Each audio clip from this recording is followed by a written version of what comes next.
Good morning बच्चों आज हम संस्कृत साधना के चतुर्विंशति पाठ को पढ़ने का अभ्यास करेंगे, जिसका शीर्षक है गंगायाः जलम। तो आइए हम देखते हैं। प्राचीनेषु ग्रंथेषु गंगायाः महत्वं वर्णितम्। प्राचीनेषु यानी कि प्राचीन काल में या प्राचीन समय में या पुराने समय में, ग्रंथों में गंगायाः महत्वं वर्णितम्, गंगा का महत्व वर्णित है या प्राप्त होता है। गंगा भारतस्य पवित्रतमा नदी अस्ति। गंगा जो है भारत की पवित्र नदी है। गंगा हिमालयात् निश्चरति, ग्रामे ग्रामे नगरे नगरे उपनगरे वा भूयः कोलकाता नगरस्य समीपे बंगोपसागरेण सह मिलति। गंगा भारत की पवित्र नदी है। गंगा हिमालय से निकल करके गांव-गांव और नगर का मतलब होता है शहरों में या शहर में, उपनगरे यानी कि उपनगरों में, वा भूय वा कोलकाता नगर के समीप स्थित बंगाल के सागर में या बंगाल के सागर के साथ मिलती है।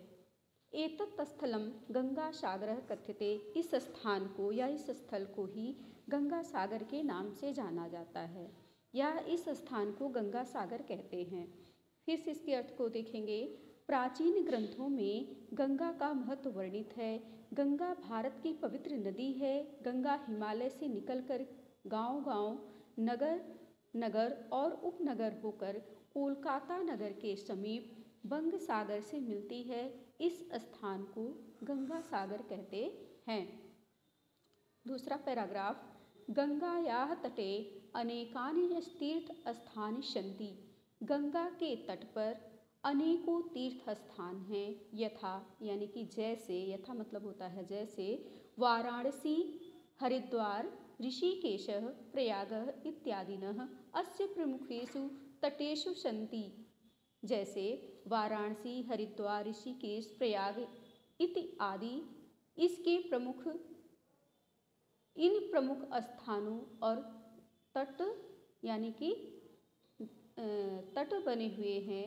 एषु सर्वजन परिवारेषु स्वीकृतु। ऐसे सभी परिवारों के द्वारा स्वीकार किया गया है। एतेषु तीर्थेषु प्रतिदिनम् असंख्य जनाः गंगाजले स्नानं कुर्वन्ति।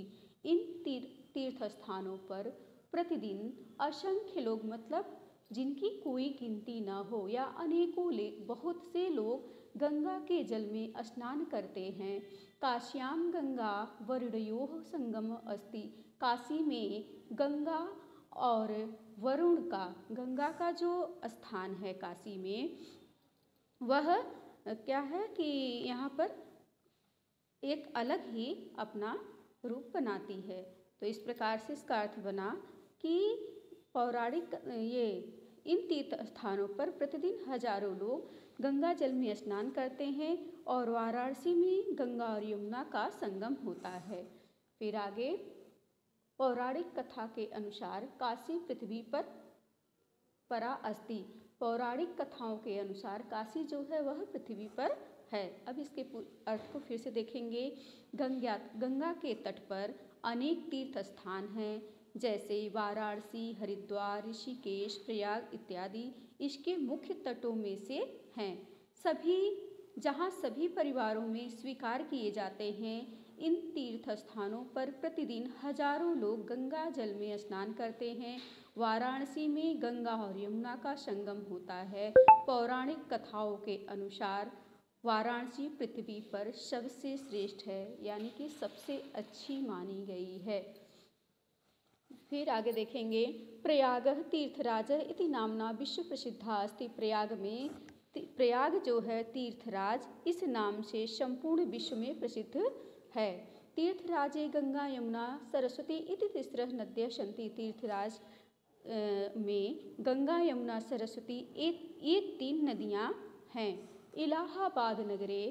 इलाहाबाद नगरे गंगा यमुना सरस्वती च एकस्मिन् स्थाने संगम्य प्रभवति। इलाहाबाद नगर में गंगा, यमुना, सरस्वती एक स्थान पर मिलकर बहती हैं।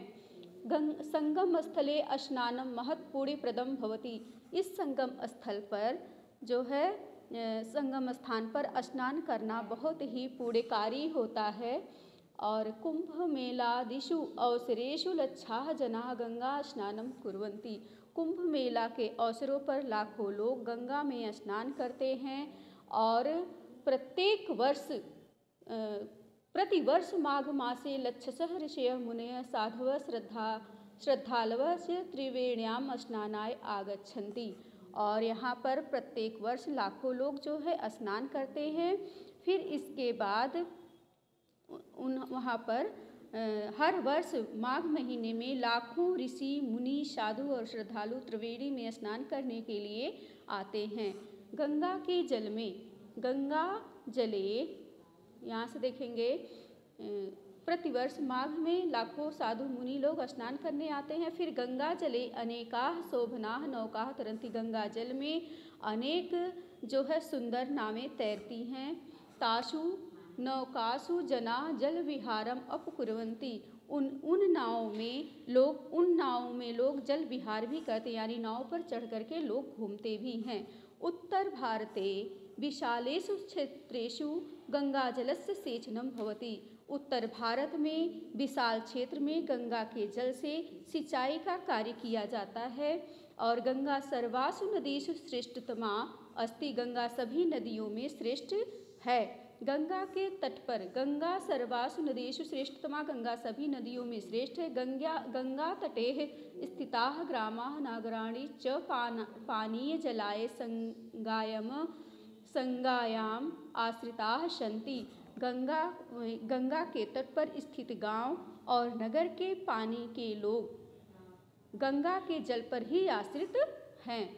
वस्तुतः इमाः नद्या, इमाः मतलब ये और नद्या मतलब नदी। वस्तुतः ये नदी जो है हमारा, अस्माकं मतलब हमारा, बहुपकारम बहुत उपकार, कुर्वन्ति यानी कि करती हैं। वस्तुतः ये जो नदी है हमारे ऊपर बहुत उपकार करती है।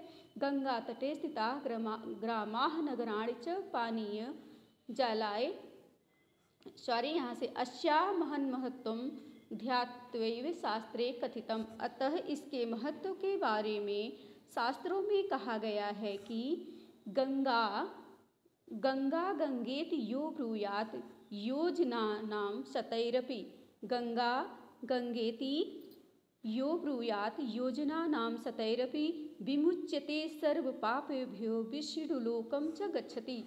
इसमें कहा गया है कि जो गंगा कई बार या हजारों बार बोलता है उसके सभी पाप नष्ट हो जाते हैं। और विमुच्यते होता है नष्ट होना या मुक्ति प्राप्त करना। सर्व पापे भी यानी कि सभी पाप उसके नष्ट हो जाते हैं। विष्णु लोकम स गच्छति और वह विष्णु लोक में जाता है। अब इसके अर्थ को हम एक बार फिर से देखेंगे यहाँ से कि प्रयाग से लेकर के गच्छति तक, यानी कि तीसरा पैराग्राफ। प्रयाग जो है तीर्थराज है, इस नाम से संपूर्ण विश्व में प्रसिद्ध है। तीर्थराज में गंगा यमुना सरस्वती ये तीनों नदियां हैं।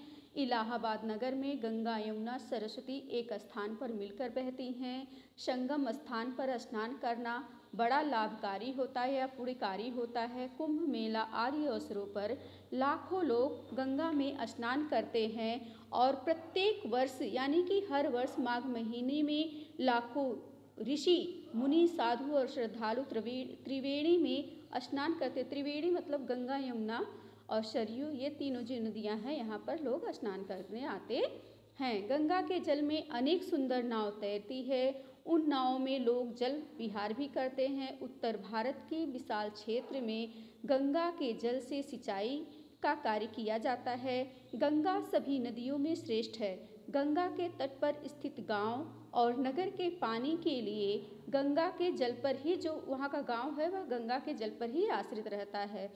वस्तुतः यह नदी हमारे ऊपर बहुत प्रकार से उपकार करती है। इसके महान महत्व को ध्यान में रख करके शास्त्र में कहा गया है कि गंगा जो इस प्रकार से हजारों बार या सहस्त्रों बार बोलता है उसके सभी पाप नष्ट हो जाते हैं और वह विष्णु लोक में जाता है।